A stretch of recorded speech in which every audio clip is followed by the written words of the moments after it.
করলো যে যারা প্রকৃত ভাবে তাদের নিজস্ব বাড়ি ঘরদোর বা যেমন বানাবে সেই অনুযায়ী তারা মানে সেই বাস্তুশাস্ত্র অনুসারেই বানাবে, এবং এই বাস্তুশাস্ত্রের রচয়িতা হলেন বিশ্বকর্মা।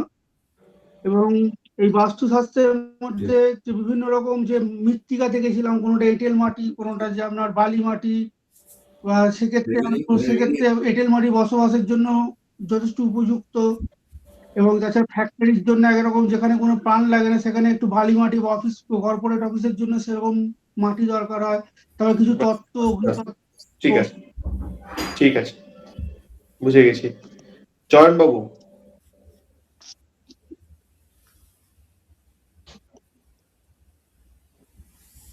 হ্যাঁ স্যার বলুন। হ্যাঁ, আমার প্রশ্ন খুব সিম্পল, জিস্ট তো বটেই, তার সঙ্গে সঙ্গে এক কথায় উত্তর আমার চাই। বাস্তুর প্রয়োজনীয়তা কোথায়? বাস্তুর ব্যাখ্যা প্রয়োজনীয় বেরোবে, একটা বিশাল বই লেখা হয়ে যাবে। আমি সেরকম ব্যাখ্যা চাই না, আমার এক কথায় উত্তর, বাস্তুর প্রয়োজনীয়তা কোথায়? বাস্তুর প্রয়োজনীয়তা হলো দৈনন্দিন জীবনে, এবং তার ভালো থাকার একটা উম, তোমার পথ হলো বাস্তু।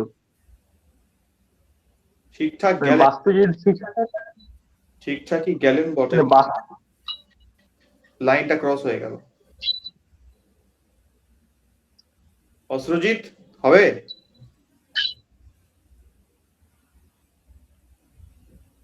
স্যার, বাস্তুর প্রয়োজনীয়তা কোথায়, এক কথায় উত্তর দাও। বাস্তুর প্রয়োজনীয়তা হলো ভালো থাকা, বাস্তুর প্রয়োজন। ভালো থাকার জন্য? মানে সে ভালো মানে আপনি ঘরেরও কোশ্চেনটা প্রয়োজন। কি করতে চাইছেন আরেকবার বলুন স্যার, আমার আপনি প্রশ্ন, কোশ্চেনটা কি আরেকবার বলুন স্যার। বাস্তুর প্রয়োজনীয়তা কোথায়, কেন করব আমি, কেনই বা কারণ করব, আমার কেনই বাস্তুর প্রয়োজনটা, কারণ আমরা জ্ঞান এবং অজ্ঞানেতে যে আমরা যে কর্ম করি সেই কর্মের ফলটাই এক ভোগ করি, উত্তর চাই, এক সেটা হলো কথায় উত্তর। বাস্তুর মাধ্যমে। সেটা বাস্তুর মাধ্যমে। আর বাস্তুটা আমরা করি এই জন্যেই যে আমরা কোথায় উম, মানে কোন জায়গাতে মানুষ আমরা থাকলে পরে আমাদের সুখ দুঃখ আমাদেরকে গ্রাস করবে, বা কোথায় ব্যাখ্যা থাকলে হয়ে পরে যাচ্ছে, দুঃখ। হ্যালো এটা ব্যাখ্যা। কোন শিক্ষিত মানুষ যার কাছে সময় কম, এডুকেটেড পার্সন এত কথা শুনবেই না। তোমাকে 30 থেকে 40 সেকেন্ডের মধ্যে পুরো ফোনটা ক্লিয়ার করতে হবে। স্যার আমি এক কথায় বলার চেষ্টা করবো একদম। একবার। স্যার, প্রত্যেক বস্তুর স্থিতি জানার জন্য বাস্তুশাস্ত্র জানা প্রয়োজন। প্রত্যেক বস্তুর স্থিতি। পয়েন্ট ঠিকই, আর একটু গভীরে যাওয়া যেতে পারতো। ঠিকই আছে, পয়েন্ট ঠিক আছে। দাদা মূল এক কথায় তো যেটা তো আপনার বলা যায়, তো আমাদের বাড়ির যে ওই আপনার যত নেগেটিভ শক্তি আছে সেটাকে সরিয়ে দিয়ে ইতিবাচক শক্তিতে রূপান্তরিত করা, তাই তো? না, ঠিক সেরকমও নয়। বাস্তু যেরকম নেগেটিভ নকারাত্মক শক্তিকে সকারাত্মক শক্তিতে রূপান্তরিত করে, তেমনি উল্টোটাও তো করে দোষ হলে। স্যার, এটা তো তাহলে বলতে পারি যে হ্যাঁ, তাহলে এটা হলো কোথায় কোথায় পজিটিভ এবং কোথায় নেগেটিভ জিনিস বিরাজ করে, সেইটার জন্য আমরা বাস্তু করি।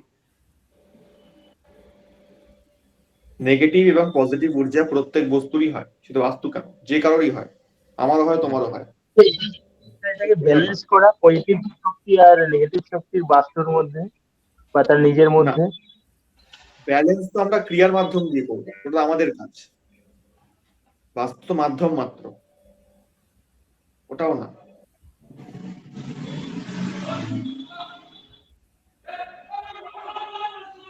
বা কোথায়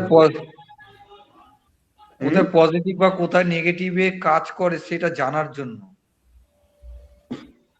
না। বিশ্বজিৎ বাবু, হবে?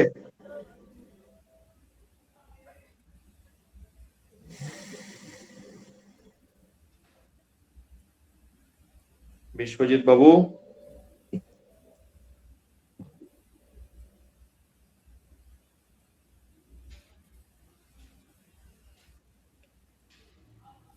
আপনার মাইকটা মিউট করা আছে, আনমিউট করুন।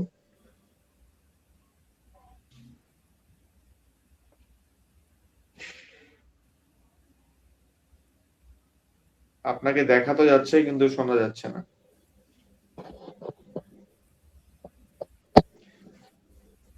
কার্তিক বাবু, সকাল থেকে ডাকছি।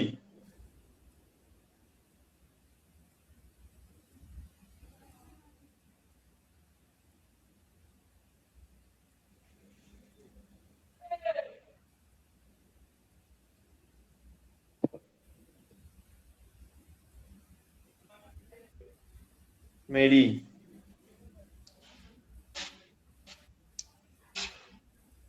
হ্যাঁ স্যার বলুন। হবে উত্তর পাওয়া যাবে? আমার তো এই একই উত্তর। কোনটা? হ্যাঁ নমস্কার। এই বাস্তুশাস্ত্র মানে ওই বাস্তুর এই স্থিতিটাই ওটাই। হ্যাঁ নমস্কার, শুনতে পাচ্ছেন? কে বলছে?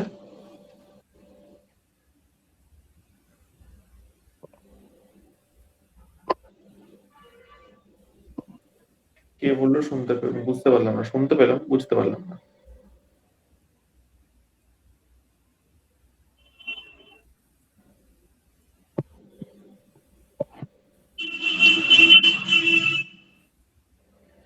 এবং বিষয় হচ্ছে আমাদেরকে এই ছোট ছোট পয়েন্ট গুলো, ছোট ছোট পয়েন্ট, এটা ঠিক কথাই, কিন্তু এর গুরুত্ব অপার, অপরিসীম।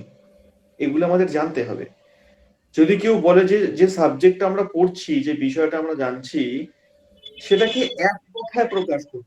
আমরা স্কুল লাইফে, কলেজ লাইফে পড়েছি একটা বিরাট বড় বিষয়, লেখা হলো প্রশ্নক্ষেত্রে যে এই জিনিসটাকে এক কথায় প্রকাশ করো, এক কথায় বলো। সেটা বলতে হতো। হ্যাঁ নমস্কার, শুনতে পাচ্ছেন? হ্যাঁ, শুনতে পাচ্ছি, বলুন। হ্যাঁ, বাস্তুকে আমরা এক কথায় বলতে পারি স্থাপত্য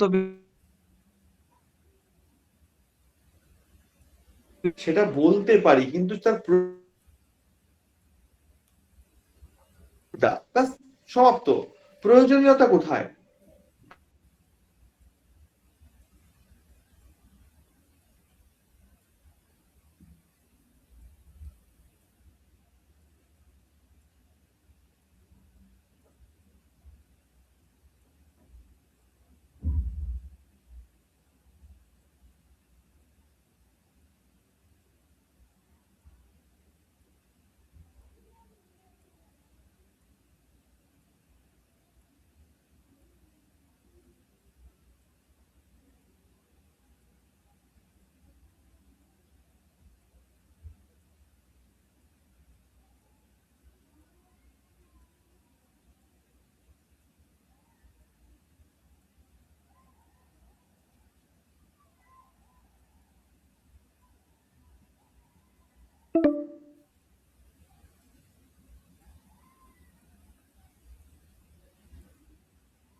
হচ্ছে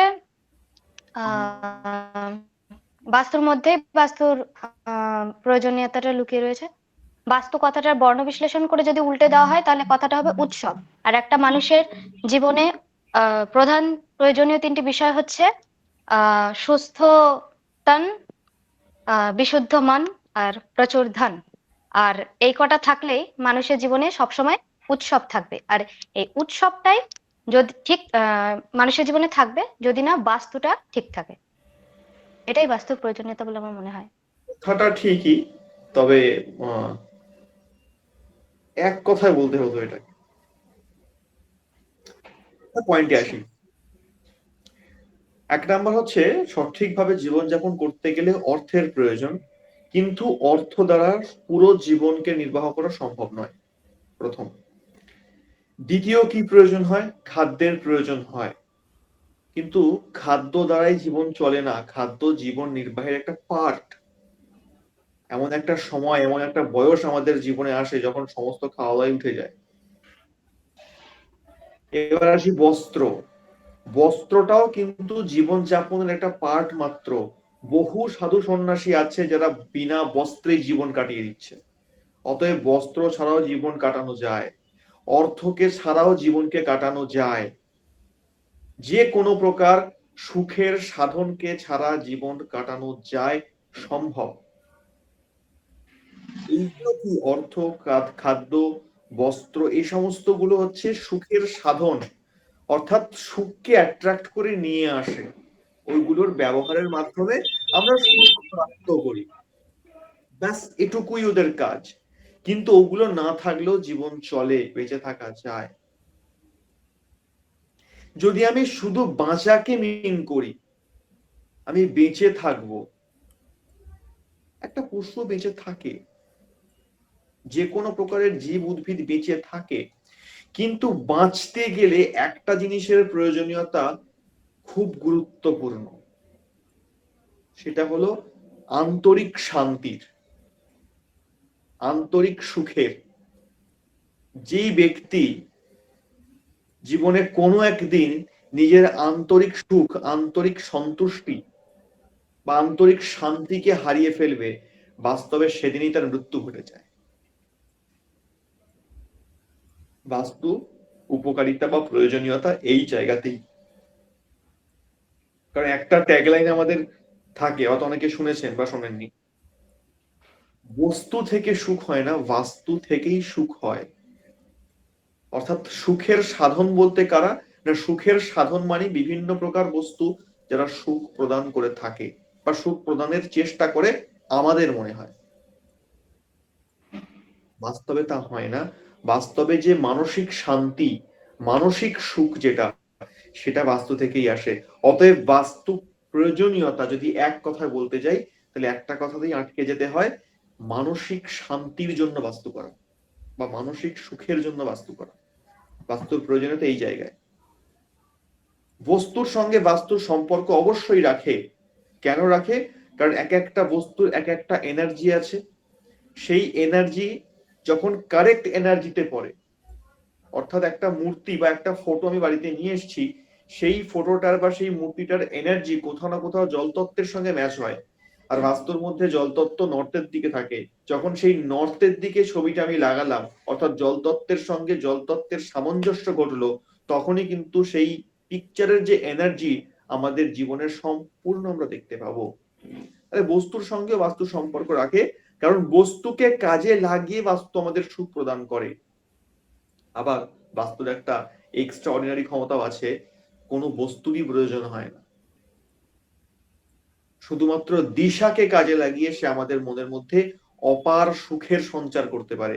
যে সুখ মনের মধ্যে থাকলে এই অন্ন, বস্ত্র, বাসস্থান ইত্যাদি ছাড়াই আমরা জীবনকে হাসতে হাসতে কাটিয়ে দিতে পারি। অতএব বাস্তুর প্রয়োজনীয়তা কোথায়? শান্তিতে জীবন যাপনেই বাস্তুর প্রয়োজনীয়তা। বাস্তু মানেই আমাকে ঘর বাড়ি দেখতে হবে, আমাকে তার সুখের সাধন দেখতে হবে, এমনটা নয়।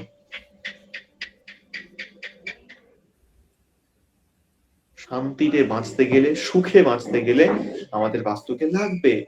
সেই আমাদের গাইড করবে, সেই আমাদের বলে দেবে যে শান্তির পথ কি, সুখের পথ কি, কিভাবে আমরা নিজের জীবনকে অতিবাহিত করব, তাকে নির্বাহন করব। বোঝা গেল? আচ্ছা, আমি যদি কোথাও ভুল করে থাকি বা ভুল বলে থাকি, আমাকে ক্ষমা করে দেবেন, আর সঠিকটা আমাকে ধরিয়ে দেবেন। না না স্যার, ঠিকই তো বললেন। ঠিকই বলেছি? পাস করেছি? হ্যাঁ স্যার, ব্যাখ্যা দিয়ে ঠিকই তো বুঝলাম, ব্যাখ্যা যেটা দিলেন সেটাই তো দেখছি। হ্যাঁ ঠিক, আমরাই ঠিকঠাক ধরতে পারিনি। ও আচ্ছা, ঠিকই আছে, আন্দাজে বললাম যদিও। আচ্ছা,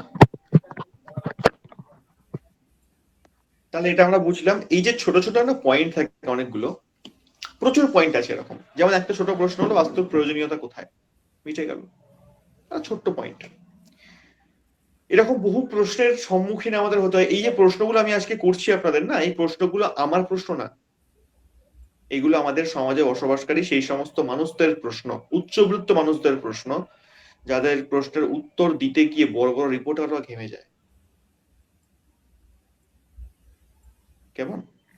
তো এরকম কিছু প্রশ্নের সম্মুখীন আমরা হয়েছি আমাদের প্র্যাকটিক্যাল কাজের ক্ষেত্রে। সবই বুঝলাম, সব ঠিক আছে, বাস্তবে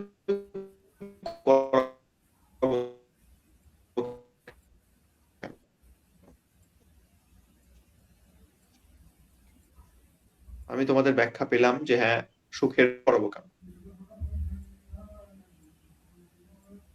কি উত্তর হবে? হয়তো স্যার, যে আমাদের জীবনে চলতে গেলে তো সুখের প্রয়োজন একান্ত, মানে শুনেছে?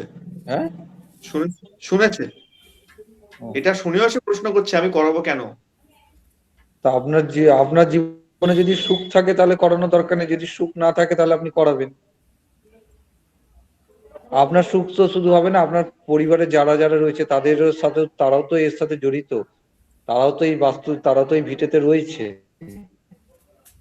শুধু আপনি সুখে থাকলে তো হবে না। আপনার হয়তো কোনো আশা আকাঙ্ক্ষা কিছু নেই, কিন্তু বাড়িতে আরো যে 4-5 জন রয়েছে তাদেরও তো আকাঙ্ক্ষা কিছু থাকতে পারে। হ্যাঁ স্যার, সবাই ঠিক আছে, সবাই ভালো আছে, নো প্রবলেম, শারীরিক যদি মানসিক কেউ আর্থিক যদি সব ঠিকঠাক আছে। যদি যদি সেই বাড়িটার পরিবারের কারো যদি কোনো রকম অসুবিধা না থাকে, তাহলে তো কোনো বাস্তুর কোনো দরকার নেই, কারণ বাস্তু ঠিক আছে বলেই সে ঠিক আছে। বাস্তু ঠিক আছে বলেই তার পরিবারেতে আর্থিক উন্নতিতে বাধা আসছে না, বা যে কোনো রকম সমস্যা যেগুলো আছে সেগুলো সমস্যা নেই। তার বাস্তু অটোমেটিক জেনে, মানে জ্ঞানে এবং অজ্ঞানে কোনো না কোনো ভাবে সে বাস্তুটা এমন ভাবে করেছে, হয়ে গেছে, তার বাড়িতে কোনো রকম অসুবিধা হচ্ছে না। তাহলে তো আপনার কোনো দরকার নেই বাস্তু করানো। আপনার যদি প্রবলেম হয় তবে করাবে, নচেত নয়। বাহ, খুব ভালো, কাটসাট উত্তর। আমার কাজ হোক না হোক দেওয়ার দরকার নেই, উত্তর দিয়ে দিয়েছি, খুব ভালো। হ্যাঁ, তথাপি এই প্রশ্নের উত্তর একটি আছে, দিতে হবে। উত্তরটা আমি আজকে দেবো না, আমি উত্তরটা এই মানে প্রশ্নটা ছেড়ে রাখলাম, এটা আমি শুনতে চাই যে কার ব্যক্তিগত, তুমি তোমার অনুভবটা বললে ব্যক্তিগতভাবে, অবশ্যই আমি ধন্যবাদ জানাচ্ছি এবং সাধুবাদ জানাচ্ছি তোমার উত্তরকে। তুমি তোমার জায়গা থেকে একদম ঠিক, তোমার যুক্তিকে আমি কাটবো না, ঠিকঠাক আছে। কিন্তু তথাপি এর ওপরেও কিছু উত্তর হয়, সে সবটাই শুনলো, বাস্তু থেকে এই হয় ওই হয় সেই হয়, একটা বিরাট বড় চ্যাপ্টার আমি তাকে ব্যাখ্যা করলাম, সব শুনলো, তারপরও তার প্রশ্ন বাস্তু আমি করাবো কেন, আর সে কেন করাবে এই জায়গায় সে ক্লিয়ার নয় কিন্তু।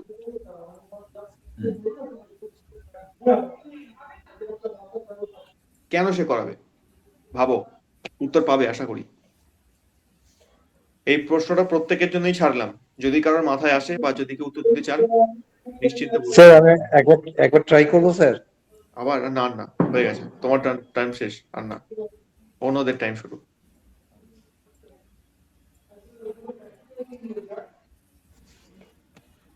মনে হয় না কেউ দেবে বলে। আচ্ছা দাদা, আমি বলবো? মাথায় একটা চেষ্টা করি। আসছে।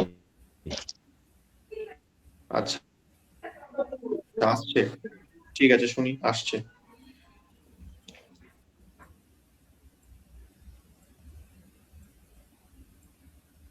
আচ্ছা, বলবো? হ্যাঁ, শুনবো তো। আচ্ছা, আমার যেটা মনে হয় যে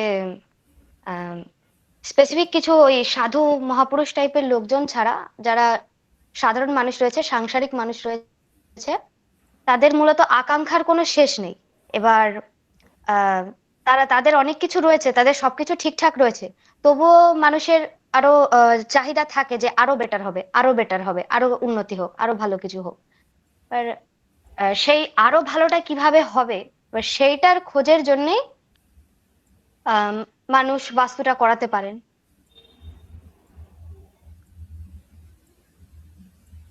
যদিও আমি প্রশ্নটা যখন করেছিলেন আমি ছিলাম না, আমি শুনিনি অ্যাকচুয়ালি প্রশ্নটা কি। দেখো, যে ব্যক্তি প্রথম প্রশ্নেই তার উত্তর এটা পেল, বাস্তু মূলত শান্তির প্রতীক, হুম। বাস্তুর প্রয়োজনীয়তা শান্তির ক্ষেত্রকে বজায় রাখার জন্য, সুখের হুম। ক্ষেত্রকে ঠিক রাখার জন্য। এই উত্তরটা পাওয়ার পরেও যে ব্যক্তি প্রশ্ন করতে পারে যে আমি ভিজিট কেন করাবো, তার জন্য এই উত্তরটা কিন্তু পর্যাপ্ত নয়। আচ্ছা। আমি প্রশ্নটা বেশি করে কেন রাখছি, এই প্রশ্ন আমার কাছে এসেছিল আজ থেকে প্রায় 6 মাস আগে, এবং ঈশ্বরের কৃপায় একটা উত্তর তাকে আমি দিয়েছিলাম এবং তাকে সেই উত্তরে সন্তুষ্ট করতে পেরেছিলাম। আর সেই ব্যক্তিটা শুনে, মানে এই প্রশ্নটা শুনে তাকে পাগল মনে হতে পারে, বা মনে হতে পারে যে কি রে বাবা, এত কিছু শোনার পরে এই প্রশ্ন করছে, হতে পারে। তো যাতে সেটা না মনে হয় তার জন্য তার পরিচয়টা আগে থেকেই বলে রাখি।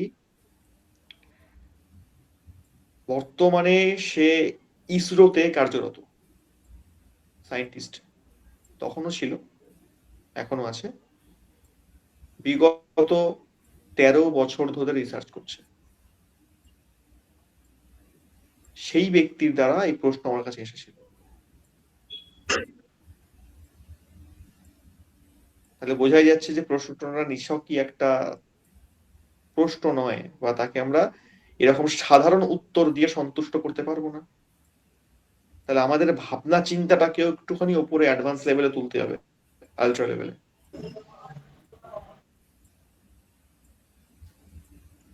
কেমন? আজকে আমি করছি এই প্রশ্নগুলো, একটা প্রশ্ন আমার নয়, মানুষের থেকে পাওয়া প্রশ্ন। আর এই প্রশ্নগুলো সত্যি আজকে যে আমরা কনফিডেন্টলি প্রফেশনটাতে আছি এবং তোমাদের কনফিডেন্টলি পড়াচ্ছি, এর পিছনে এই সমস্ত মানুষগুলোর প্রশ্নের অবদান কিন্তু অপরিসীম। যদি এরা সেই সময় প্রথম ক্যারিয়ারের শুরুর দিকে আমাদেরকে এই ধরনের প্রশ্নে জর্জরিত না করতো, আজকে এতটা কনফিডেন্স নিয়ে এইভাবে এই চেয়ারে বসে আমি পড়াতে পারতাম না। ওদের প্রশ্নগুলোই আমাদেরকে আরো পড়তে বাধ্য করেছে, আরো জানতে বাধ্য করেছে, আরো উচ্চমানের চিন্তন করতে বাধ্য করেছে। তারপর আমরা সেই উত্তরগুলো পেয়েছি। কিছু কিছু প্রশ্নের উত্তর স্পটে দিয়েছি, দেবার পর ভেবেছি আরে এরকম উত্তর আমি দিলাম, ঠিকই দিলাম তো, বা এটা ভালো দিক তো একটা। অটোমেটিক এসছে, প্রকৃতির মাধ্যমে নিজে থেকে কিছু উত্তর এসছে। কিছু উত্তর অনেক পড়াশোনা করে বের করতে হয়েছে, আবার কিছু উত্তর প্রচন্ড ভাবনা চিন্তা করার পর এসছে নিজে থেকে। কিছুই না, একদম বাচ্চা বাচ্চা ছোট ছোট প্রশ্ন, ইচ্ছা করলেই কিন্তু আমরা সেই প্রশ্নগুলোকে এড়িয়ে যেতে পারতাম। এমন কিচ্ছু যায় আসতো না তাতে আমাদের, আমরা এড়িয়ে গেলাম, কথাই বলবো না, দরকার নেই। কিন্তু এড়িয়ে চলে গেলে আজকের যে কনফিডেন্স লেভেলটা আমাদের রয়েছে এটা থাকতো না, বা এই জায়গায় আমরা আসতেও পারতাম না। তো প্রশ্নকে এড়িয়ে যাওয়া নয়, যদি তোমরাও প্রত্যেকে চাও যে আমরাও একটা জায়গায় স্ট্যান্ড করব, একটা জায়গায় উঠবো, আমাদের এরকম পরিচিতি হোক, আমরাও চাই ওই জায়গা তৈরি করতে, তাহলে কখনোই শিক্ষার জগতে, বিশেষ করে এটা তো শিক্ষার জগৎ, বিশেষ করে শিক্ষার জগতে কোনো প্রশ্নকেই এড়িয়ে যাওয়া উচিত না, পরিণাম যাই হোক না কেন। যখনই কোনো প্রশ্নকে এড়িয়ে গেলাম, আমি আমার ফিল্ডকে, আমার প্রফেশনকে অপমান করলাম। আর সেই প্রফেশন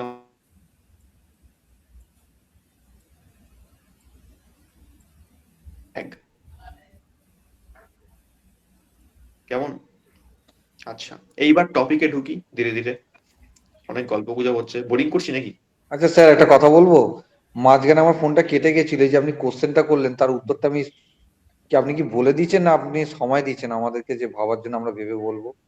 আমার ফোনটা সময় কেটে দিয়েছি, গেছে। সময় দিয়েছি। আচ্ছা আচ্ছা, ঠিক আছে। হুম। আচ্ছা, এবার বোরিং সাবজেক্ট ত্যাগ করছি, চেষ্টা করছি একটু ইন্টারেস্টিং কিছু দেবার বা করার।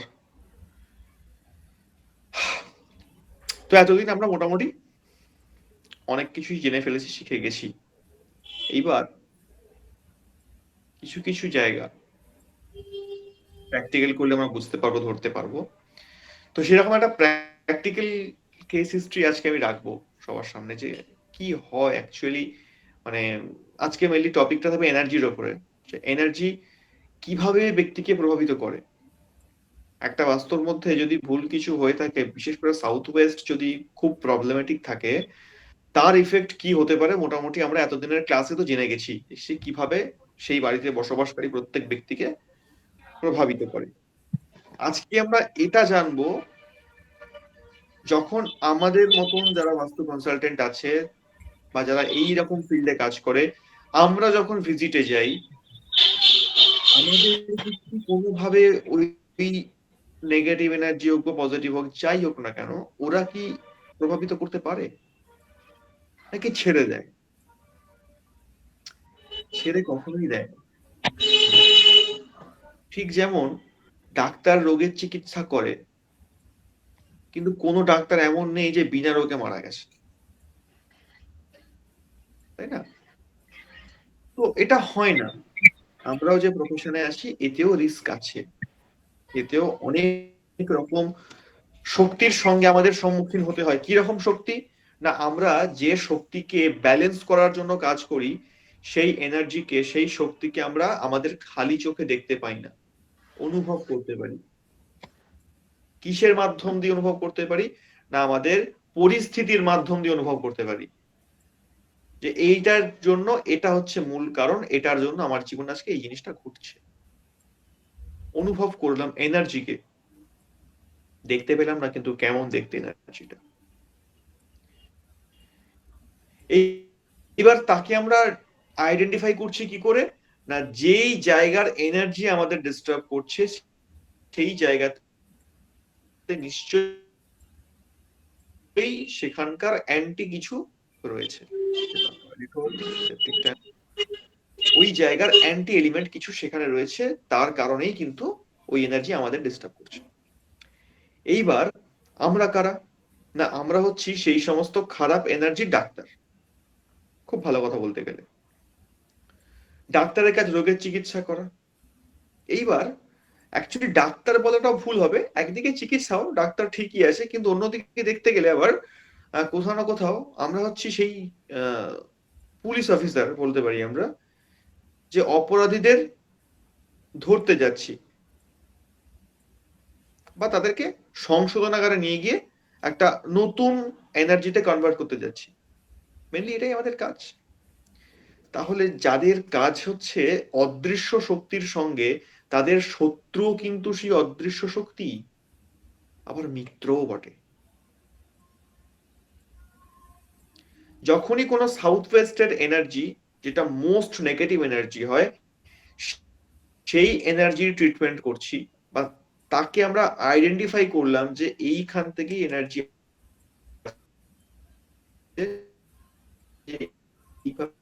এত রকম প্রবলেমের সৃষ্টি করছে, একে এখান থেকে সরাতে হবে বা এর ট্রিটমেন্ট এটা। সেই অদৃশ্য এনার্জি কি আমাকে ছেড়ে কথা বলবে? আমাকে সে বিপদে ফেলবে না? অবশ্যই ফেলবে। এবার স্থূলের সঙ্গে পার্থক্য কি হয়ে যায়? পুলিশকে যখন কোনো চোর ধরতে আসে, তার ক্ষতি করতে আসে, পিটতে আসে, তখন পুলিশ তাকে দেখতে পাচ্ছে, পুলিশ তার নিজের প্রোটেকশন করে নিতে পারে। কিন্তু আমরা যে এনার্জিটাকে চিহ্নিত করছি তাকেও দেখতে পাচ্ছি না। ওই এনার্জিটা নেগেটিভ প্রভাব দিচ্ছে কি পজিটিভ প্রভাব দিচ্ছে আইডেন্টিফাই করলাম, কিন্তু দেখতে পেলাম না। সে যখন আমাদের পাল্টা আক্রমণ করছে তখন আমরা দেখতে পাচ্ছি না, অথচ আমি যে তার বাড়িতে গেছি, তাকে আইডেন্টিফাই করছি, তার রেমেডির কথা বলছি, এইগুলো কিন্তু সে সব দেখতে পাচ্ছে। লড়াইটা এমন এক শত্রুর সঙ্গে, যে শত্রু আমায় তো দেখতে পাচ্ছে কিন্তু আমি শত্রুকে দেখতে পাচ্ছি না। এটা খানিকটা লক্ষণ আর মেঘনাথের যুদ্ধের মতন। মেঘনাথ মেঘের আড়াল থেকে যুদ্ধ করছে, অর্থাৎ মেঘনাথ লক্ষণকে দেখতে পাচ্ছে, লক্ষণ কিন্তু তাকে দেখতে পাচ্ছে না। সেই অবস্থায় দাঁড়িয়ে লক্ষণ যুদ্ধ করে যাচ্ছে এবং জিতেও ছিল। কেন? নিজের একাগ্রতার কারণে। তো এই হচ্ছে একাগ্রতা, যেটা আমাদের এই সাবজেক্টের ক্ষেত্রে ভীষণভাবে প্রয়োজন। ফুল কনসেন্ট্রেট আমাদের চাই, পূর্ণ একাগ্রতা চাই, তখনই আমরা জিনিসটার ভিতরে প্রবেশ করতে পারবো। আজ অব্দি আমরা যতটুকু পড়েছি সবটাই কিন্তু ওপর বেসিক। এই নলেজটা আমরা ইউটিউবে যারা এইরকম বিষয়ের উপর কাজ করে ভুরি ভুরি দেওয়া আছে, যে কোনো চ্যানেলে গিয়ে আমরা নলেজ গ্যাদার করতে পারি, আজ অব্দি যা শিখেছি। কিন্তু ডিপলি প্রবেশ করতে পারবো না, কারণ ডিপে ঢোকার জন্য সব থেকে বেশি ইম্পর্টেন্ট যেটা, সেটা একাগ্রতা, তারপর বিষয়টার উপরে অ্যানালিসিস করা। তখনই কিন্তু আমরা ডিপে প্রবেশ করতে পারবো। আর যতক্ষণ না এর ভিতরে প্রবেশ করতে পারছি, ডিপে ঢুকতে পারছি, ততক্ষণ পর্যন্ত কোনো ভিজিটই 100% সঠিক করতেই পারবো না, হবেই না। যারা সিনিয়র কনসালটেন্ট আছে তাদেরকেও বাস্তু ঘোল খাইয়ে ছাড়ে। গতকালকে একটা কাজে আমরা গিয়েছিলাম, কাহিনী বলবো, বাঁকুড়ায় ছিল কাজটি। ভীষণ ভাবে, মানে আমরাও গোল খেয়ে গেছি রীতিমতো, এমনই একটা এনার্জি, ভীষণ ভয়ঙ্কর এনার্জি ছিল। 3-4 দিন আগে যেটাতে গেছিলেন, 3-4 দিন আগে যেটা একটু বাঁকুড়া। আগে, গতকালকেও গিয়েছিলাম। ও, শেয়ার করবো কখনো সময় সুযোগ হলে। তো সে এক বিভৎস, মানে যদি কেউ যারা মেনলি বিশ্বাস করে না যে হ্যাঁ এরকম কিছু হয় বা এরকম এনার্জি থাকে, নেগেটিভিটি বা স্পিরিট কিছু, তাদের জন্য কালকের দিনটা উত্তম হতো যদি কাউকে সম্ভব হতো। আমাকে নিয়ে যান না স্যার, এটাই আমার আফসোস। আচ্ছা ঠিক আছে, ভূতের জায়গাতে বিশেষ করে। আর যদি নিয়ে গেলে আমি আফসোসে পড়ে যাই, তখন সেটা বড় মুশকিল হয়ে হবে যাবে না না? স্যার, হবে না, কেন বলুন তো? আমার সাথে আপনি আছেন আর আপনার আশীর্বাদ আছে, কিচ্ছু হবে না। স্যার আমরা এক্সপিরিয়েন্স করতে চাই। ঠিক আছে, সময় হলে হবে, একটু শিখে নিন না তার আগে। এখন আপনারা সবে মাত্র অস্ত্র ধরতে শিখছেন, এরপর শিখতে হবে চালনা করা, তারপর শিখবেন তো আত্মরক্ষা করা। এক্ষুনি কি করে নিয়ে যাবো যুদ্ধক্ষেত্রে, তাই না? আগে ভালো করে অস্ত্র ধরুন, মৃত্যু, তারপর মৃত্যু অস্ত্র তাহলে স্যার চালানো শিখুন, নিশ্চিত, এখন গেলে মৃত্যু নিশ্চিত। আত্মরক্ষা শিখুন, তারপর তো হবে, স্টেপ বাই স্টেপ হবে। প্রকৃত মানে প্রপার যোদ্ধা না হয়ে যুদ্ধক্ষেত্রে নামাটা খুব রিস্ক হয়ে যায়।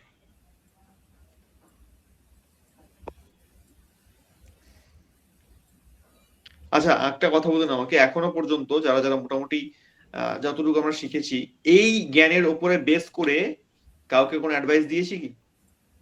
এই তুমি এটা ভুল করছো, ঠিক করো, এরকম করো না, এটা এই হবে সেই হবে ওই হবে, এটা এখানে করা উচিত, এই ধরনের ছোটখাটো অ্যাডভাইস যেটা আমরা মোটামুটি পণ্ডিত ব্যক্তিত্ব আমি প্রত্যেকে দিয়েছি স্যার, আমি দিয়েছি, তুমি দিচ্ছ, আমি আমি জানি, দিয়েছি। তুমি এমনিতে দেবে আমি জানি। ভালো তো, আমি তোমাকে অ্যাপ্রিসিয়েট করছি, খুব ভেরি গুড আমি করো। হ্যাঁ, আমিও দিয়েছি কতজনকে? বন্ধুদের মধ্যেই, মানে কারো বাড়িতে গিয়ে, মানে কয়েকটা বাড়িতে গিয়েছিলাম, তাদের বাড়িতে গিয়ে মনে হয়েছিল যে এটা এখানে হলে ভালো হতো বা এখানে হলে ভালো হতো। আচ্ছা, বাহ, খুব ভালো। এইবার আমার একটা কথা বলে রাখি, যখনই কাউকে বাস্তু বিষয়ে আমরা অ্যাডভাইস দেব, সেফটির কারণে, কথাটা অবশ্যই বলা, বাস্তু বিষয়ে যখনই কাউকে আমরা ফ্রিতে অ্যাডভাইস দিচ্ছি, অবশ্যই দক্ষিণা স্বরূপ তার থেকে 1 টাকা হলেও আমরা নেব। যদি ওটা না নিয়েছি, ডিরেক্ট এনার্জির কোপে কিন্তু পড়ে গেছি। স্যার আমি মামা বাড়িতে এসেছি, এখনই মামার থেকে আমি 1 টাকা নেবো। বেরোনোর উপায় কি? তার থেকে স্যার আবার টাকা নিয়ে নিলেই তো হয়ে যাবে স্যার, চেয়ে টাকা নিয়ে নিলে 2 দিন পর হলেও বা কি অসুবিধা আছে? আমি ও দাদা গিয়েছিলাম, আমাকে স্যারকে বলতে দিন, ও দাদা স্যারকে বলতে দিন, আপনি যদি একা বলেন সব। প্রথম বিষয় হচ্ছে, যখনই আমরা কাউকে অ্যাডভাইস দেব, অবশ্যই সেই অ্যাডভাইসের দরুন 1 টাকা তো কিছুই না, অন্ততপক্ষে বলা হয়েছে এক বেলার যা খরচ, এক বেলা একটা ব্যক্তির এক বেলায় যে টাকাটা খরচ হয়, সেটা হোক 1 টাকা, হোক 10 টাকা, হোক 100 টাকা, যাই হোক, ফ্রিতে শুধুমাত্র অ্যাডভাইস দেওয়ার জন্য সেই মূল্যটা অবশ্যই নেওয়া উচিত। নচেত কি হবে, নচেত আমি যে এনার্জিটার জন্য ওই ব্যক্তিকে অ্যাডভাইস দিলাম, ওই এনার্জিটা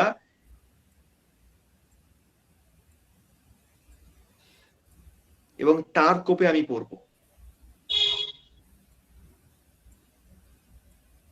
এবং সেটা আমার অজান্তেই খারাপ হবে, আমি জানতেই পারবো না। আমার নলেজ আছে বাস্তব, আমি জানি কোথায় গেলে কি হয় না হয়, আমার অজান্তেই সেটা খারাপ হবে, আমার পরিবারের লোকের হাত দিয়ে হোক বা পাশের বাড়ির লোকের হাত দিয়ে হবে, তার কোপে আমায় পড়তে হবে, শুধুমাত্র সেই কাজের মূল্য না নেওয়ার জন্য। এটা গেল একটা সাইড এফেক্ট। দ্বিতীয় সাইড এফেক্ট কি?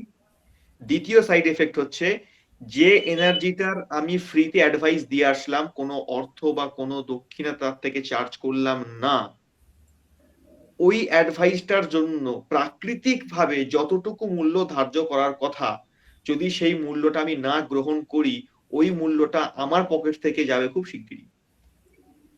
বিনা কারণে।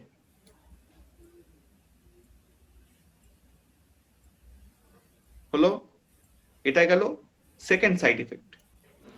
এবার আসছি 3 number side effect. 3 number side effect কি? 3 নাম্বার সাইড এফেক্ট হচ্ছে যখনই এই ধরনের কাজ আমরা করব, ফ্রি সার্ভিস দেওয়া শুরু করব এই সমস্ত এনার্জির, এতে কিন্তু হ্যাম্পার হবে আমার ফ্যামিলির নেক্সট জেনারেশন। আমার জেনারেশন বা আমার বড় যারা, তাদের কিন্তু কিছু হবে না, আমার পরবর্তী যারা নেক্সট জেনারেশন তারা হ্যাম্পার হবে। তাদের ওই সমস্ত গ্রহগুলো, ওই এনার্জি গুলো খারাপের দিকে যাবে। অতএব যখন কাউকে অ্যাডভাইস দেব, ফ্রিতে অ্যাডভাইস দেব না। এবং আর একটা বড় বিষয়, কারোর বাড়িতে গেলাম, আমার বাড়ি, পিসির বাড়ি, মাসির বাড়ি, যারই বাড়িতে গেছি, যদি সেখানে বাস্তু করতে না গিয়ে থাকি, মানে ভিজিটে না গিয়ে থাকি, তাহলে বাস্তু বিষয়ে কোনো কথা সেখানে বলবো না। অ্যাডভাইস তো দেবই না, আর দিলেও কিছু না কিছু মূল্য সেখান থেকে নেব, 1 টাকা হলেও নেব। ফ্রিতে কোনো অ্যাডভাইস দেব না। আর যদি ফ্রিতে অ্যাডভাইস দিয়ে দিই, মূল্য তো নিচ্ছি। বা কোনো জায়গায় কোনো কারোর আত্মীয় বাড়িতে ঘুরতে গেছি, সেখানে মনে হলো এর এনার্জি খারাপ আছে, কে বলি, তাকে সাবধান করলাম, ঠিক নেই, তাকে আমরা এটুকু বলতে পারি, পারলে একবার ভিজিট করিয়ে নিও, জিনিসটা দেখিয়ে নিও, আমার ঠিক লাগলো না, এইখানেই কথা শেষ। আমার ঠিক লাগলো না, ব্যাস, আর ভিতরে না। আর ভিতরে গেলাম মানেই ওই এনার্জিকে আমি খোলা চ্যালেঞ্জ করছি। বা তাকে যদি অ্যাডভাইস দিতেই হয়, তাকে যদি খুলে বলতেই হয়, বাড়ির বাইরে গিয়ে বলো, তাকে বাড়ির বাইরে নিয়ে যাও, বাইরে নিয়ে গিয়ে বলো, ওই এনার্জির মধ্যে থেকে নয়, বা ওর সামনে নয়। আর খুব ভালো হয় যদি সত্যি সত্যি অ্যাডভাইস দিতে খুব ইচ্ছে হয়, অ্যাডভাইস যদি বাড়িতে থেকে দিয়ে থাকো, তাহলে দয়া করে ওই বাড়িতে অন্ন গ্রহণ করো না, ওই দিনের জন্য খাবার খেও না। আমি এটা বলছি না যে খাবার খেলে বিপদে পড়বে, পড়তে হয়, অনেক সময়তেই পড়তে হয়। এবার আমি তো জানি না এনার্জি কেমন, কতটা পাওয়ারফুল। যদি খুব পাওয়ারফুল হয়, আমার পেটটা সেদিনের জন্য গেল, শরীরটা গেল। আর যদি খুব পাওয়ারফুল না হয়, মোটামুটি শান্ত হয়, তাহলে বেঁচে গেলে। কিন্তু আমি তো জানি না সেটা, সে কতটা পাওয়ারফুল, কিভাবে এফেক্ট করতে পারে, তাহলে সাবধান থাকাই ভালো। কেমন? তাই ফ্রিতে অ্যাডভাইস দিয়েছো, খুব ভালো কথা, আমি গর্ববোধ করছি আমার স্টুডেন্টরা ফ্রিতে অ্যাডভাইস দিচ্ছে। কিন্তু আজকের পর আর ফ্রিতে অ্যাডভাইস নয়, কেমন? কিছু মূল্য স্যার আমি একটা কথা বলছি, ধরুন যে কারো বাড়িতে ভিজিট করতে গেল, ভিজিটই করতে যাওয়া হলো, হ্যাঁ, তার থেকে ভিজিটের একটা, যেমন একটা ভিজিট করলে যেরকম চার্জ নেওয়া হয় সেরকম চার্জও নেওয়া হলো, আবার সেই বাড়ির যদি জল বা কিছু ফল খেলো, তাহলে আমার ক্ষতি হবে তো, যদি বাড়ির যদি ভালো প্রবলেম থাকে? কারণ হবে তো? কারণ তুমি যে এনার্জিটাকে খোলাখুলি চ্যালেঞ্জ করলে, সে কি চাইবে? তোমার ক্ষতি করতে, হ্যাঁ, তোমাকে বিপদে ফেলতে। আর ওই এনার্জি তখনই ক্ষতি করতে পারবে যখন আমার ভিতরে প্রবেশ করবে। প্রবেশের পথ কি? খাদ্য আর মুখ জল। দিয়ে হ্যাঁ, খাদ্য আর জল, এছাড়া তো কোনো উপায় নেই প্রবেশ করার। হ্যাঁ। আর তাহলে স্যার একটা কথা বলছি, আমি স্যার আপনার সাথে গেছিলাম না, তাহলে ওইখানে আপনি ফল খেলেন, আমিও তো খেলাম, ঢুকে গেছিল। আপনি তো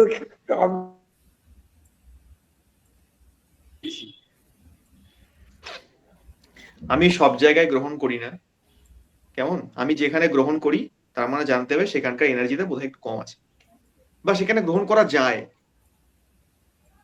ঠিক আছে? তো এগুলো অনেক অ্যাডভান্স লেভেলের ব্যাপার, ধীরে ধীরে শিখবে, পরে পরে শিখবে। তখন তোমরা কাজ করতে করতে নিজেরাই বুঝতে পারবে যে কোনটা মোটামুটি শক্তিশালী, কোনটা খুব পাওয়ারফুল, কোনটা একটু পাওয়ারফুল, বা কোনটা একদমই শক্তিহীন। এগুলো করতে করতে যত প্র্যাকটিক্যাল এক্সপেরিয়েন্স প্র্যাকটিক্যাল করবো তত করতে, শিখবো, হ্যাঁ, যত কাজ করব তত শিখতে পারবো, না কাজ করলে কি করে শিখবো? যত সেটাই। কাজ এই যে বাড়িতে বসে আছো, কাজ করতে হবে তো। মামা বাড়িতে এসেছি, আমি ক্লাস অ্যাটেন্ড করেছি, মা ওই ঘরে গল্প করতে,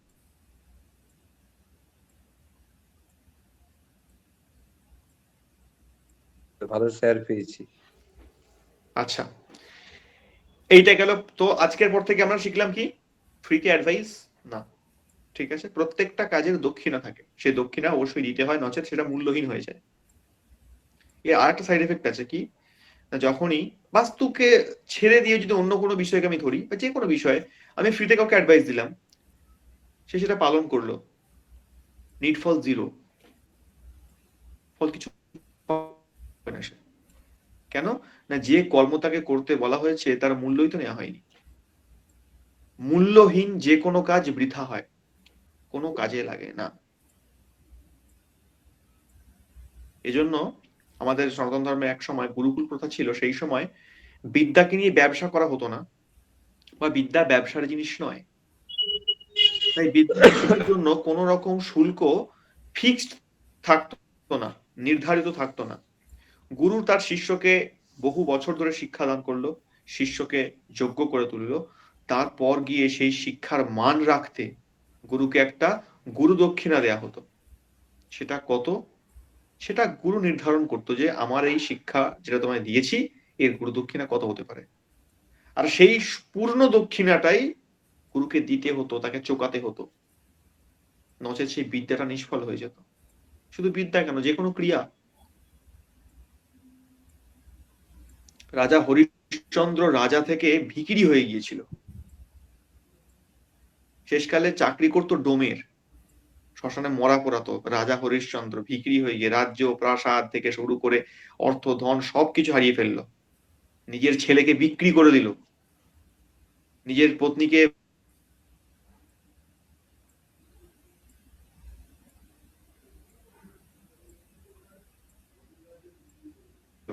তার পত্নী তাকে শ্মশানে নিয়ে এসছে, তার ছেলেকে সে পোড়াচ্ছে না, দাহ করছে না। কেন না, তার পত্নীর কাছে অর্থ নেই টাকা দেবার মতন, ছেলেকে দাহ করার মতন। সে শোক পালন করছে, কাঁদছে, কিন্তু তার ছেলেকে দাহ করতে পারছে না, অথচ তার হাতেই সমস্ত কিছু আছে। ও চাকরি করছে কারোর আন্ডারে। হরিশ্চন্দ্র কি জন্য করছে না, রাজা ঋষি বিশ্বামিত্রকে দিয়ে একটা যজ্ঞ করিয়েছিল, সেই যজ্ঞের দক্ষিণা স্বরূপ বিশ্বামিত্র এমন কিছু চেয়েছিল, এমন দক্ষিণা চেয়েছিল যেটা রাজার দেওয়ার অসাধ্য, মানে দিতেই পারবে না। যার কারণে নিজের রাজ্য পাট ধন সমস্ত কিছু দিয়ে দিল, তারপরও আরো কিছু ধন দিতে হবে দক্ষিণা স্বরূপ, নচেত দক্ষিণা পূর্ণ হবে না। তাই এত কিছু, এত কাণ্ড। এই হচ্ছে দক্ষিণার মান, এই হচ্ছে কর্মের মান। শাস্ত্রে অনেক কথা লেখা আছে, এই অমুক কাজ করুন, অমুক পাথর পড়ুন, অমুক ধারণ করুন, অমুক হবে তমুক হবে, অনেক কিছু হয়ে যাবে, বিরাট বড় বড় কিছু হয়ে যাবে, ঈশ্বর দর্শন হয়ে যাবে, এরকম ব্যাপার রয়েছে। কিন্তু কিছু হয় না। কেন না, সঠিক কাজের সঠিক মূল্যই নেওয়া হয় না।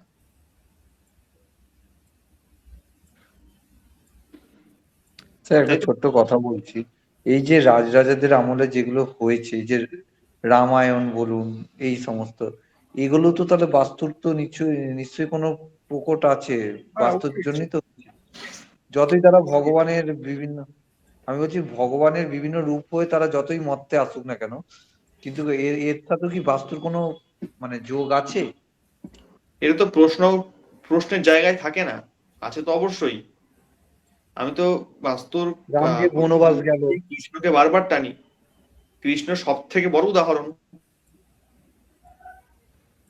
কৃষ্ণ সব থেকে বড় উদাহরণ। এই হ্যাঁ কিছুদিন আগে আমাদের অ্যাস্ট্রো ক্লাসে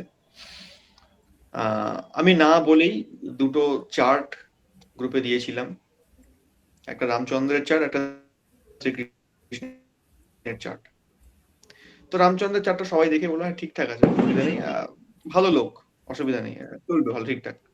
কৃষ্ণের চার্ট দেখে ম্যাক্সিমাম লোক কি বলেছিল, আত্মহত্যার যোগ আছে, এর মধ্যে পাইলসের সমস্যা আছে, এডুকেশন লোন হবে, শত্রু ঘিরে থাকবে, এই ধরনের কথার মানে ভুরি ভুরি, মানে সে যে জানে যে এটা কার ছক আগে থেকে, তো সে সেই সমস্ত কথা শুনে সে হাসবে না কাঁদবে সে জানে না, এটা আমার অবস্থা। তো শেষকালে যখন পরিচয়গুলো দিলাম যে যাদের কথা আপনারা বললেন, একজন হচ্ছে শ্রী রামচন্দ্র, একজন শ্রীকৃষ্ণ, সবাই চুপ। না এবার আপনি ব্যাখ্যা করেন, আমাদের হয়ে গেছে, আমাদের আর বলার কিছু নেই, এদের নাম শোনার পর আমরা বলতে পারছি না। তো নেই এমনটা নয়, প্রত্যেকটা, তারাও গ্রহের প্রভাবে পড়েছে, তারাও অনেক রকম কষ্ট সহ্য করেছে, তারা বাস্তব প্রভাবেও পড়েছে। মানুষ হয়ে যখন এসছে, মানুষের সমস্ত দুঃখ কষ্ট সুখ সবই ভোগ করেছে, মানুষের যেটা সাধারণ নিয়ম সেটা তাদেরও ছিল, তারা করেছে।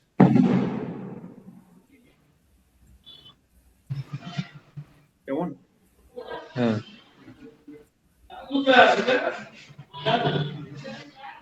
আর যে এই যে রামায়ণে বা মহাভারতে যে লেখা আছে যে যে যেমন কর্ম, মানে সবাই তার নিজস্ব কর্ম উপর থেকে লিখে নিয়ে আসে, যে যেটা লিখে নিয়ে আসে সেটা কখনো পাল্টাতে পারে না, এটা বলা মানে বলেছে রামায়ণে। তাহলে বাস্তু অনুযায়ী আমরা যে, কোথায় বলেছে? আমি দেখাবো, লেখা দেখাবো আমি। রামায়ণে বলেছে? রামায়ণ না হ্যাঁ সরি, রামায়ণে না, মহাভারতে, মহাভারতে লেখা রয়েছে, মহাভারতে। মহাভারতে যা আছে, যা আছে মহাভারতে তা আছে ভূভারতে। আর যেটা উপর থেকে কপালে লিখে এনেছি সেটাই হবে, তার বাইরে কিছু হবে না। তাহলে বাস্তু অনুযায়ী মানুষের যে ধরুন যে যেগুলো আহ মানে পিতৃদোষ যেটাতে নিয়ে আসছে সাউথ ওয়েস্টে, ঠিক আছে, সেগুলো যে আমরা যে অনেক সময় জানার পরে আমরা জায়গা চেঞ্জ করে ফেলি, তাহলে তো কিছুটা তো গাইড করি, কিছুটা গাইড করি। তাহলে কি সেটাও কি আপনার মানে কপালে আমাদের লেখা আছে যে আমি 30 বছর বা 40 বছর পর জানবো, আমি চাই জায়গাটা সরাবো, এটা কি লেখা থাকে? অবশ্যই কিছু তো থাকে,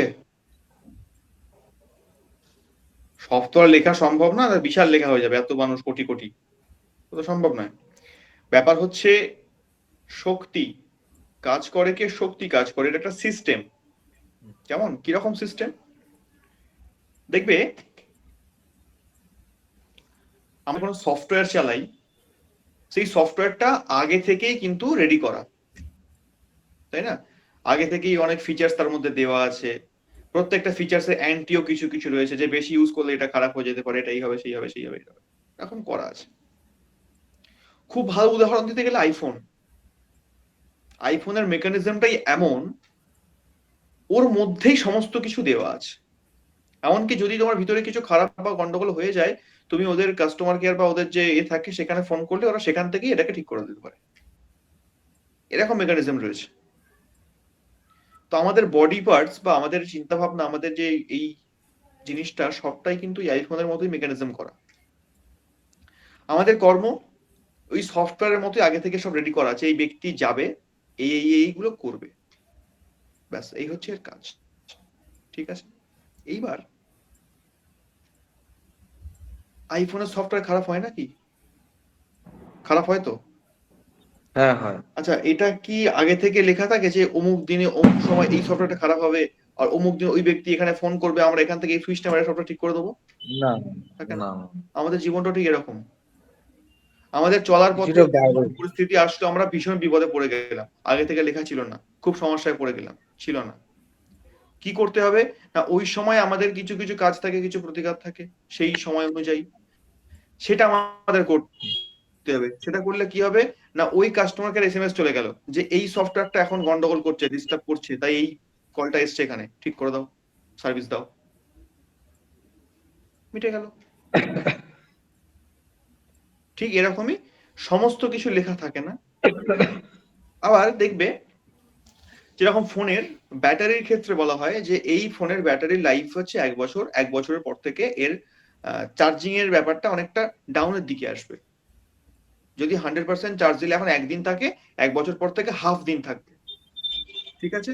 কিন্তু সেই ব্যক্তি সেই ফোনটাকে এতটাই যত্ন সহকারে রেখেছে, এতটাই মানে খুব সিকিউরলি ঘেঁটেছে, যে দেখা গেল এত সুন্দর মেনটেনেন্স করে গেছে যে 1 বছর পরেও তার যে চার্জ ক্যাপাসিটি একই রকম আছে, একটুও পড়েনি। কিছু ব্যতিক্রম থাকে, কিছু ব্যতিক্রম। এটাকে আগে থেকে না, কিছু ব্যতিক্রম। তাহলে ব্যবহারের উপরে ওঠানামা করে। আর এখানে ব্যবহারটা কি, এখানে ওটা আমাদের কর্ম, কর্ম। আমাদের কর্ম যেটা ছিল সেই অনুপাতে আমাদের লিখে পাঠানো হয়ে গেছে, তো এই করবি, এই তো ব্যাপার। এবার এখন আমরা যেগুলো করব এটা হচ্ছে আমাদের গতি, এই গতির মাধ্যম দিয়ে জীবন উঠবে, কখনো নামবে, কখনো থামবে, কখনো পড়বে, কখনো চলবে, এই।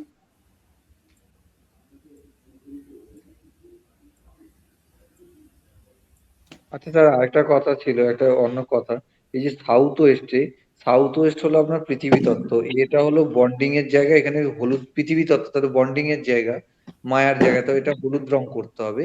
এখানে করা যাবে না নীল রং করা যাবে না, আর সবুজ রং করা যাবে না। নীল হলো জল, সবুজ হলো, সবুজটা আমরা জানি এগুলো করা যাবে না।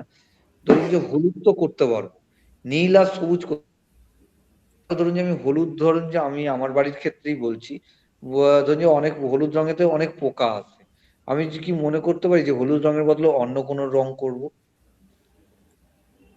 কি করবে? সেটাই তো ভাবছি যে মানে কি রং করব। অফ হোয়াইট তো করতেই পারি, অফ হোয়াইট করতেই পারি, অফ হোয়াইট ছাড়া গেরু মানে এমন কি কালার করা যায়, সেটাই আমি আপনার থেকে জিজ্ঞাসা করছি। মানে অরেঞ্জ। আলটিমেট তো অরেঞ্জ, হুম।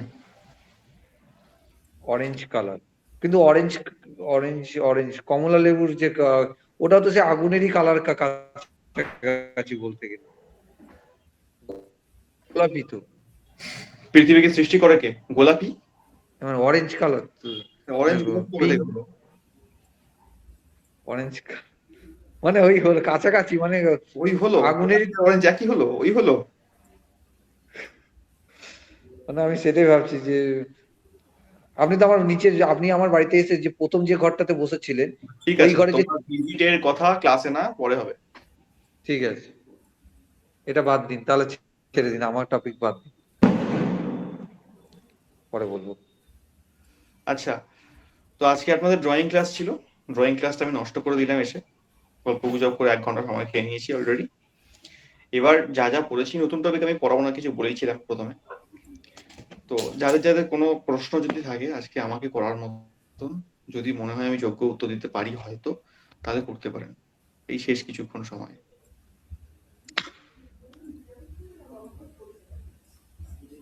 স্যার আমার একটা কোশ্চেন আছে। কোশ্চেন বলতে আপনি যে বললেন দক্ষিণার কথাটা, সেক্ষেত্রেই বলছি।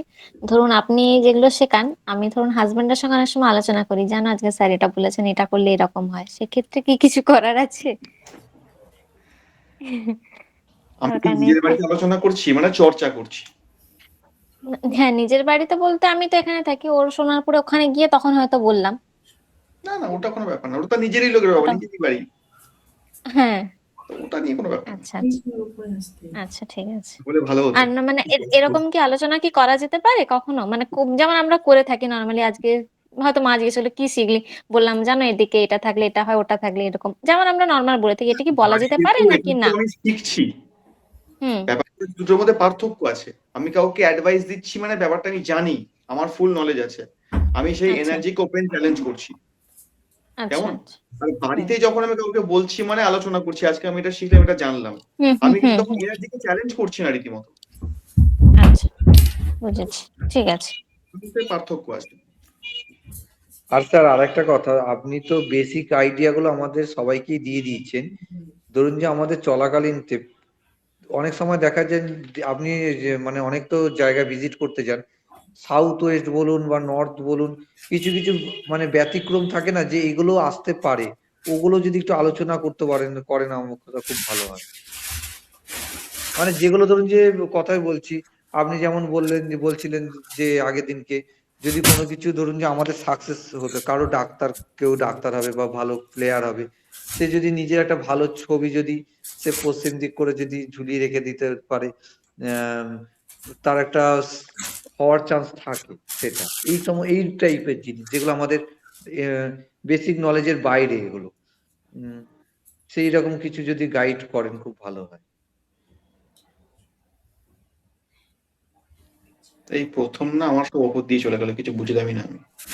আপনি সে বলছিলেন না যে যদি ধরুন যে কেউ ধরুন যে মনে করছি আমি আমার ছেলেকে ভালো উকিল করবো, বা ধরুন যে ধরুন যে আমি এটা এই ক্লাস করি না, আমি মনে করি আমি ভালো ক্যারেটে যদি করি আমি ভালো হবো, তো আমি যদি নিজের ছবিকে একটা যদি ভালো অ্যালবাম করে আমি যদি পশ্চিম দিক করে ঝুলি মানে করে রাখি, তাহলে আগামী দিনেতে আমার তো সেই মানে সাকসেসটা আরো বড় আকারেও হতে পারে।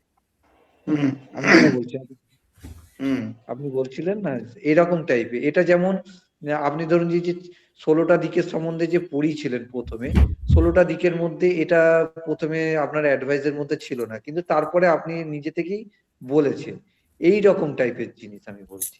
বা ধরুন যে আপনি সব বা পাবে। ধরুন যে হ্যাঁ হ্যাঁ আমার মধ্যে যা আছে তার থেকে বেশিই পাবে, চিন্তা নেই।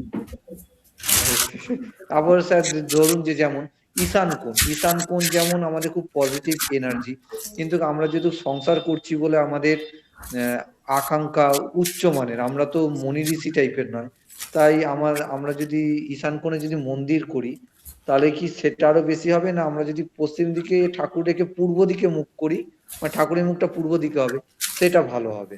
এই রকম টাইপের জিনিস আমি যেটা বলতে চাইছি ও আপনাকে। দাদা, দাদা একটা একটু থামাচ্ছি আপনাকে, একটা কথা আমি জাস্ট একটু বলতে যাচ্ছি, স্যার হ্যাঁ, প্লিজ কিছু মনে করবেন না। না না বলছি দাদা, পুরো ক্লাসটা জুড়ে শুধু স্যার আর আপনিই কথা বললেন। আপনি যদি একটু আমাদেরকেও সুযোগ দেন তাহলে আমরাও কিছু জিজ্ঞাসা করি, বেশি না দাদা, একটুখানি জিজ্ঞাসা করব আমরাও। অবশ্যই বোন, অবশ্যই। এবার সব থেকে হ্যাঁ বড় হ্যাঁ, কথা হলো তোমরা তো কেউ কথা বলছো না, যার জন্য আমাকেই বলতে হচ্ছে। তোমরাও বলো, আপনি তোমরা স্কোপই কিন্তু আমিও দিচ্ছেন কই? শিখবো। আপনি স্কোপই তো দিচ্ছেন না। ঠিক আছে ঠিক আছে, এবার সময় চালু তোমার, যাও। প্লিজ প্লিজ কিছু মনে করবেন না দাদা। না না, শোনো, শেখার জায়গাতে সবসময় আমি একদম পজিটিভ, কোনো ব্যাপার না। হ্যাঁ হ্যাঁ তোমারও হ্যাঁ তো হ্যাঁ, দুটো দাদা কথা থাকতে অবশ্যই। পারে, অবশ্যই, কেন বলবেন না? সবাই মিলে হুম বলবো। হুম। স্যার আমার একটা প্রশ্ন ছিল। মেরি ম্যাম যেটা জিজ্ঞাসা করলেন, যেটা উনি ওই ফ্যামিলি লোকের সাথে আলোচনা করছেন, আপনি বললেন ওতে কোনো প্রবলেম হচ্ছে না, নিজেদের মধ্যে আলোচনা করা হচ্ছে যেহেতু, ওকে অ্যাডভাইস না দিয়ে। তা এরকম ধরুন আমি আমার কোনো জুনিয়রের সাথে বা আমার কোনো বন্ধুর সাথে আলোচনা করছি বিষয়টা, সেক্ষেত্রেও কি কোনো প্রবলেম হতে পারে যদি দক্ষিণা না নিই? না, আচ্ছা আলোচনা করছি সমস্যা নেই, আলোচনার সমস্যা হয় না, সমস্যা হয় উপদেশে।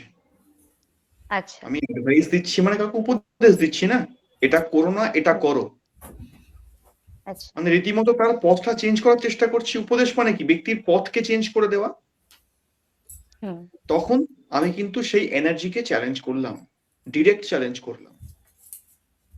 তাই এটা করব আচ্ছা না, কিন্তু যখন আলোচনা জানিস আমি এটা শিখেছি, এটা এরকম হয়, এটা এই ব্যাপারটা রয়েছে, নর্মাল আলোচনা করলাম, এখানে তো অ্যাডভাইস করলাম না, আমি তাকে তো বললাম না তুই তোর পথ চেঞ্জ কর, হুম তাকে তো আমি ডিরেক্ট কোনো উপদেশ দিচ্ছি না।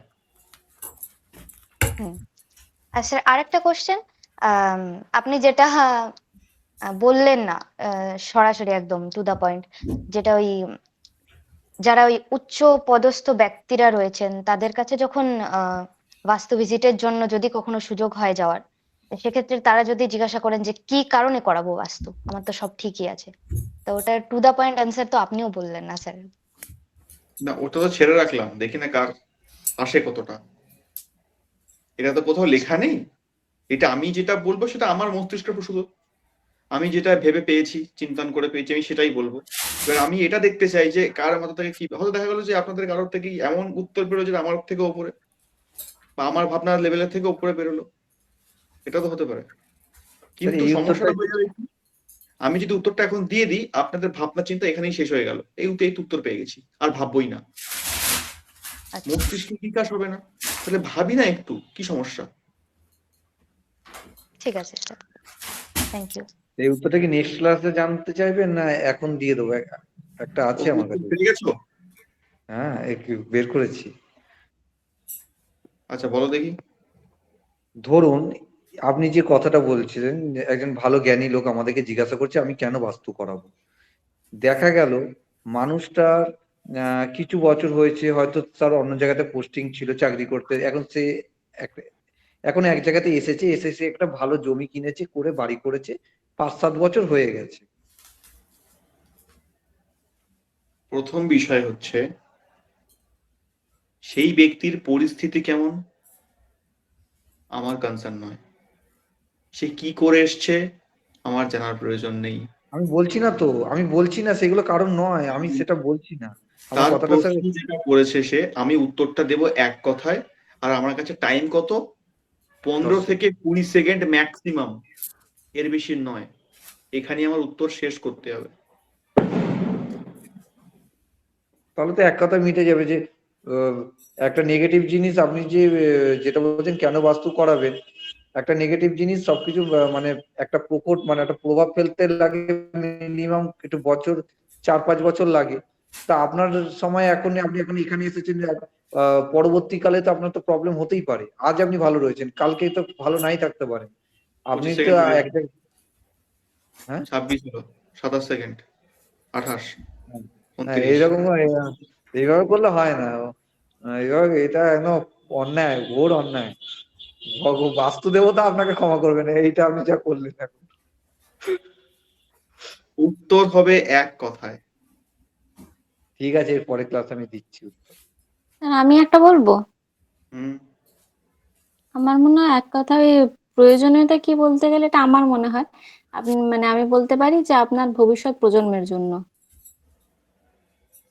একদম পারফেক্ট।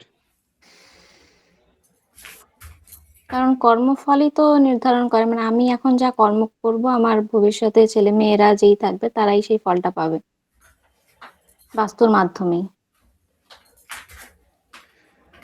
একদম উড়িয়ে দিতে পারছি না, ঠিকই, পয়েন্ট ঠিক আছে, তবে টিকে থাকাটা মুশকিল এই উত্তরে। মানে টিকিয়ে রাখা ওনাকে আর কি, উনি হয়তো তার পরিপ্রেক্ষিতে আর একটা কোনো যুক্তি দেবেন। মানে এই উত্তরে সন্তুষ্টি ব্যাপারটা আসবে না। আচ্ছা আচ্ছা। আমাদেরকে উত্তরটা এমনই ইউনিক দিতে হবে, কারণ পরবর্তী প্রজন্ম বলতে এখন লোক কি বোঝে? এডুকেশন বোঝে, অর্থ বোঝে। আমি কিছু একটা বড় অ্যামাউন্ট ফিক্সড করে রাখলাম আমার ছেলে মেয়েদের জন্য, তার লাইফ চলে যাবে। তাকে ভালো স্কুলে ভালো কলেজে পড়াবো, ঠিকঠাক আছে, তাকে ভালো একটা লাইফস্টাইল দেবো, ঠিক আছে, এগুলি মানুষ দেখবে না। এর পরবর্তী প্রজন্ম সে কি বুঝবে? এটা ছাড়া এর বাইরে কি বুঝবে? তাকে সেই এক কথায় এমন ভাবে উত্তরটা দিতে হবে, খুব ছোট্ট একটা কথা তার মাথায় স্ট্রাইক করবে, সে ভাবতে বাধ্য হবে কি বলে গেল। না তো আমি ডিরেক্ট বলবো, না তো আমি ইনডিরেক্ট বলবো, এমন ভাবে উত্তর তাকে দেব সে রীতিমতো ঝুলে বসে পড়বে, কি বলে গেল, অর্থটা কি। উত্তর এইরকম হতে হয়। যখন তাকে আমি ব্যাখ্যা দিয়ে পুরো সব ভেঙে গুঁড়িয়ে বলেই দিলাম, তারপরও যখন সে প্রশ্ন করছে সে কেন করাবো, তার মানে এই ব্যক্তি কি টেরা ব্যক্তি আছে? টেরা ব্যক্তির জন্য উত্তর তো ডিরেক্ট হবে না, টেরাই হবে। এটা তো ভাবতে হবে। হ্যাঁ স্যার।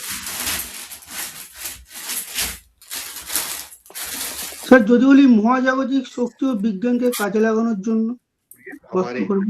সে নিজে একজন সায়েন্টিস্ট, হ্যাঁ, তো সে নিজে ইলেকট্রোম্যাগনেটিক এফেক্ট, আর্থ এনার্জি হ্যাঁ ফিল্ড, ইলেকট্রোম্যাগনেটিক এফেক্ট, আর্থ এনার্জি ফিল্ড, সান মুনের যে এফেক্ট গুলো আছে সেগুলো আপনার কাজে লাগানোর জন্য,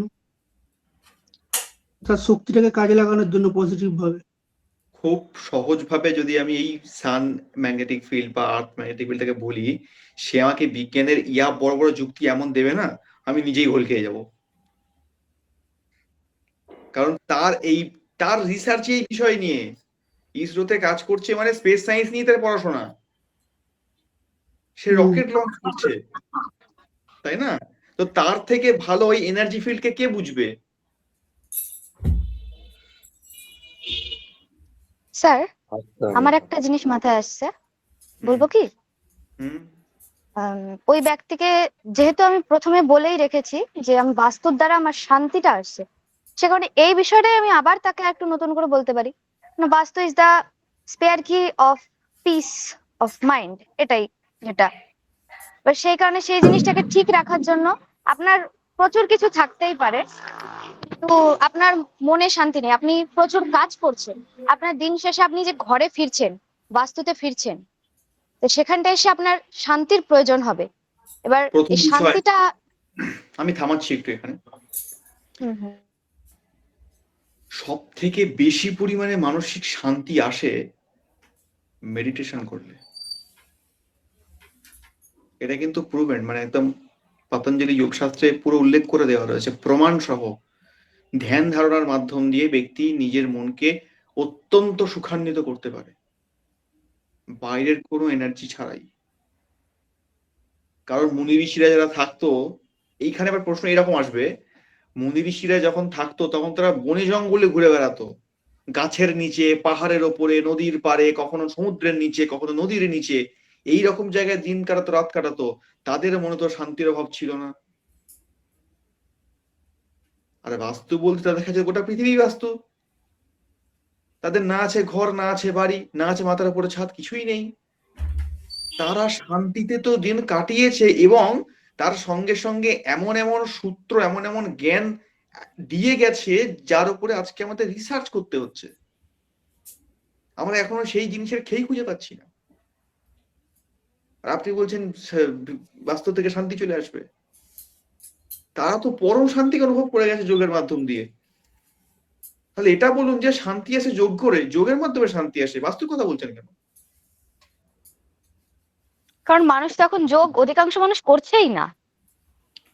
যদি আপনি বলেন শান্তির কথা, যদি আপনি শান্তির কথা বলে লোককে বাস্তুর প্রতি অ্যাট্রাক্ট করাতে পারেন, তাহলে আপনি শান্তির কথা বলে মানুষকে যোগের প্রতি অ্যাট্রাক্ট করাতে পারেন। সঠিক পথ বেছে নিন, যোগ করুন, বাস্তু ছাড়ুন। একই সে তার বাস্তুই করাবে না, সে বলবে আমি কেন আমি পয়সা খরচা করবো, আমি যে ধ্যান করব, করে আমি শান্তি করব, কথার কথা বলছি। ওটাই তো আমার উদ্দেশ্য, তাই তো করতে বলছি। তাহলে স্যার কি করে পেট চলবে? যোগ করে চলবে, যোগ শেখাও। সেই জ্ঞানটা স্যার আমার নেই স্যার। নিয়ে নাও। আপনি আমায় গাইড করুন স্যার। স্যার যে প্রমোশন যুক্তিগুলো করছেন যোগা ক্লাসের। আমি যে যুক্তিগুলো দিচ্ছি, আমি হেবি এটা দারুণ। তার জায়গায় বসে দিচ্ছি, আমি আমার জায়গায় বসে দিচ্ছি না। যখনই কোনো অপোজিট ব্যক্তিকে আমরা বাস্তু নিয়ে বোঝাবো, কোনো শিক্ষিত ব্যক্তিকে, ম্যাচুয়ার্ড ব্যক্তিকে বোঝাবো, তখন কিন্তু এই যুক্তিগুলোই পাল্টে আসবে। আসবে তো। শাস্ত্রে যেরকম বাস্তুর কথা উল্লেখ আছে, তেমনি যোগের কথা উল্লেখ আছে। তারপরেও কেন বাস্তুকে কেন গুরুত্ব দেব, যোগকে কেন দেব না? ভাবো, উত্তর চাই আমার। প্রশ্নগুলো লেখো, উত্তর পাওয়ার একটা খুব ভালো কৌশল আছে, উত্তম পদ্ধতি, আমি কাজে লাগাই, খুব ভালো ফল পাই। যতদিন না আমি আমার প্রশ্নের উত্তর পাচ্ছি, আমি প্রতিদিন সেটা খাতায় লিখবো, প্রশ্নটাই বারবার লিখে যাব। কিভাবে লিখবো? সকালে 3 বার লিখবো, দুপুরে 6 বার লিখবো, রাত্রে 9 বার লিখবো। যদি এই 3, 6, 9 রেশিওতে সেই প্রশ্নকে প্রতিদিন লিখতে পারি, 15 থেকে 18 দিন বা 21 দিনের মধ্যে সেই উত্তর পেতে আমি বাধ্য। খুব বেশি সময় 21 দিনই লাগে, 21 দিনের বেশি লাগতে পারে না, লাগে না। ওর মধ্যেই আমরা যত কঠিন প্রশ্নই হোক না কেন উত্তর পাবোই পাবো। সেটা হতে পারে আমি যে প্রশ্নগুলো করলাম এটার, বা নিজের জীবনের কোনো প্রশ্ন, ব্যক্তিগত জীবনের বা কর্মক্ষেত্রের যে কোনো বিষয়ের যে কোনো প্রশ্নের উত্তর পাওয়ার একটা উত্তম পদ্ধতি এটা, প্রাকৃতিক নিয়ম। 3, 6, 9 রেশিও।